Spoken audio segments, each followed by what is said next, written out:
بسم اللہ الرحمن الرحیم۔ اللہ کے پاک نام سے شروع جو بڑا مہربان نہایت رحم والا ہے۔ حضرت لال شہباز قلندر رحمۃ اللہ علیہ ارشاد فرماتے ہیں کہ جو شے تم کو اللہ تعالیٰ کی طرف سے روکے، اہل ہو یا مال یا اولاد ہو، وہ تم پر نحوست ہے۔ جب بندہ معرفت تک پہنچتا ہے تو دل اس کو خطرات سے بچاتا ہے تاکہ غیر حق اس کے اندر نہ سما جائے۔ ایسے قلب جو کہ دنیا کی محبت میں مقید ہوں، ان کے لیے یہ بات حرام ہے کہ وہ غیوب کے درختوں پر چڑھیں۔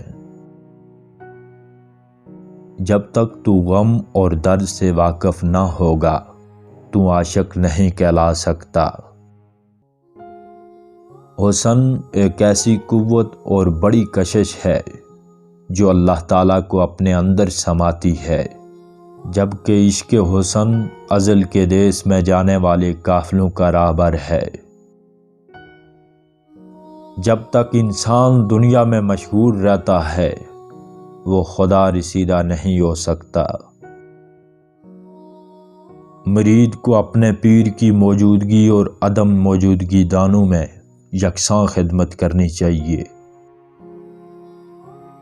اولیاء اللہ اسرار الہی کو ہمیشہ پوشیدہ رکھتے ہیں۔ قلب کی نرمی سے محبوب کی توجہ حاصل ہوتی ہے اور اس طرح سرود و سماع محبوب حقیقی کے وصال کا وسیلہ بن جاتا ہے۔ اگر انسان کے دل میں درد ہو اور وہ بنی نوع انسان کو فائدہ پہنچانے کی تڑپ رکھتا ہو تو حقیقت میں انسانیت کی یہی معراج ہے۔ عاشق لوگ اللہ تعالیٰ کے ساتھ ایک قدم پر قائم ہیں، اگر آگے بڑھیں تو غرق ہوتے ہیں اور اگر پیچھے ہٹتے ہیں تو پردے میں ہوتے ہیں۔ غافل اللہ تعالیٰ کے حکم میں زندگی بسر کرتے ہیں اور عاشق اللہ تعالیٰ کی محبت کی بساط پر پھر وہ ان کو کھلاتا اور پلاتا ہے۔ جو محبت کو چکھے وہ اس کو پہچانتی ہے، جو اس کو پہچانتا ہے اس سے وہ محبت کرتی ہے، اور جو اس سے محبت کرتا ہے وہ اس کی تعریف کرتی ہے۔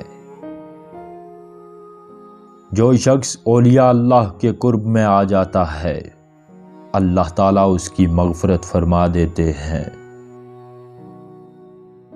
ایک مسلمان بھائی کو بے عزت کرنے سے بڑھ کر اور کوئی گناہ نہیں۔ سب سے بڑا بزرگ وہ ہے جو لوگوں کے ساتھ اچھے اخلاق سے پیش آئے، اور سب سے ذلیل فقیر وہ ہے جو مالداروں کی چاپلوسی کرے۔ خدا کا خوف بے ادب بندوں کے لیے تازیانہ ہے تاکہ وہ اس کے سبب سے گناہوں سے بچے رہیں اور نیک راستے پر قائم رہیں۔ قلندر وہ ہے جو دنیا سے آزاد ہو کر صرف معبود میں محو ہو جائے۔ ہمیشہ سچ کا ساتھ دو، سچ تمہارا ساتھ دے گا۔ بندے کو اپنے خدا سے اتنا قرب اور تعلق ضرور ہونا چاہیے کہ وہ جو درخواست کرے خدا کی بارگاہ میں مقبول ہو، ورنہ پھر وہ درویش کہلانے کے لائق نہیں۔ غریب پروری کو مقدم جان کہ یہی بات تمام عبادات کی جڑ ہے۔ موت کو بھولنے والا کبھی بھی کامیاب زندگی نہیں گزار سکتا۔ مومن کی شان عدل و انصاف قائم رکھنا ہے، کیونکہ اللہ تعالیٰ بھی عدل و انصاف کو پسند فرماتا ہے۔